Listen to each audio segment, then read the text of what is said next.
Welcome to Spitter Reviews, and on today's video, I'm going to be taking a look at this. It is the Jurassic World Fallen Kingdom Attack Pack Proceratosaurus from Mattel. I'm going to be unboxing this toy, but before I do that, let's take a look at the box. In the bottom left corner, we got a picture of Owen and Blue 3+ Attack Pack Proceratosaurus, and it's posable. Behind the Proceratosaurus itself, we get a picture of Mount Sibo erupting in the background. There is the Jurassic World logo. Then there is a cage-like structure going all over the box to make it look like the dinosaur is inside of a cage.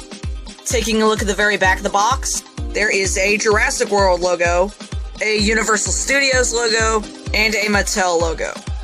Then there is a whole bunch of boring stuff that nobody ever reads. Then there are some of the other Wave 3 figures that you can collect.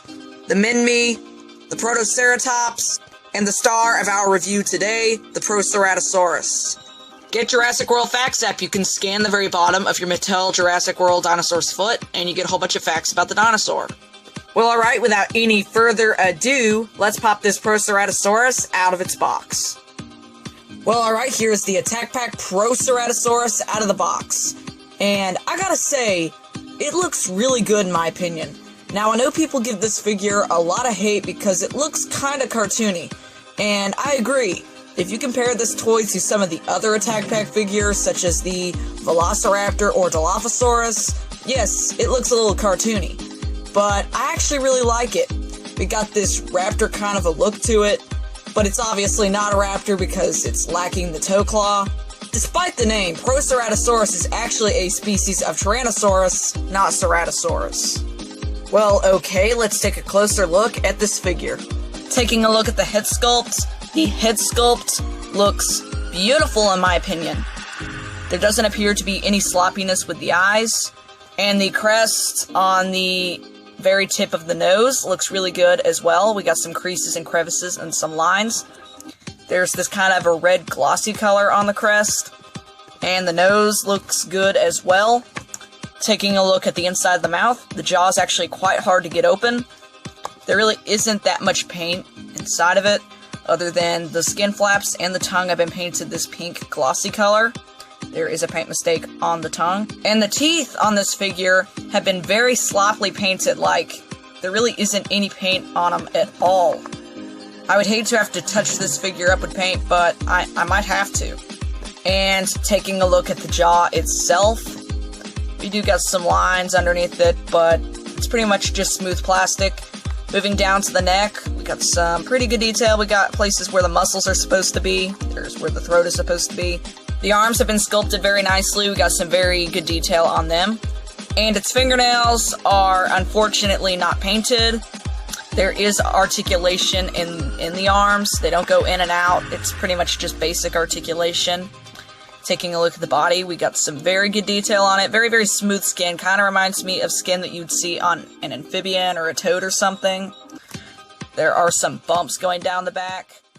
The back actually does have some paint on it. We got this kind of a chocolatey brown stripes or pattern going down the back. I think that looks really good. And it continues to run down the tail. Taking a look at the legs, we got some beautiful detail on them. We got places where the muscles are supposed to be, very nicely sculpted calves. The feet don't appear to be oversized like the Attack Pack Velociraptor. They appear to be in scale with the figure. There is no paint on the toenails, unfortunately. And taking a look at underneath the feet, we do got some lines and some detail underneath them. Here's the Jurassic World official mark, and here's the Jurassic Facts app scan code if you want to go ahead and add this to your collection. And taking a look at underneath the Dilophosaurus, there really isn't that much detail. We just got some lines, and the paint applied on the belly of the Proceratosaurus looks pretty good. We got this kind of glossy caramel color. Unfortunately, there is a paint mistake, I think. I don't know if that's intentional. Taking a look at the tail, we got some very nice detail on it. We've got some bumps going down the tail, and then it kind of stops and goes into the smooth kind of plastic. We do got that brown pattern going down the tail, which that's actually kind of strange for Mattel, because usually they just leave give the tails on their dinosaurs a simple color. Taking a look at underneath the tail, we've got a place where muscles and some veins are supposed to be. Now for the size of this toy, we're looking at around 6 inches or 17 centimeters long, and for its height, we are looking at around 3.5 inches or 8 centimeters. For a size comparison, here is the Attack Pack Proceratosaurus right next to the Attack Pack Dilophosaurus. Here it is right next to the Savage Strike Spitting Dilophosaurus. And finally, here it is right next to Dinosaur Trainer Owen. And one interesting fact is that all of the Jurassic World Mattel human figures are in scale with Mattel's dinosaur figures. Well, alright, this is just a really cool toy. I actually really like this figure.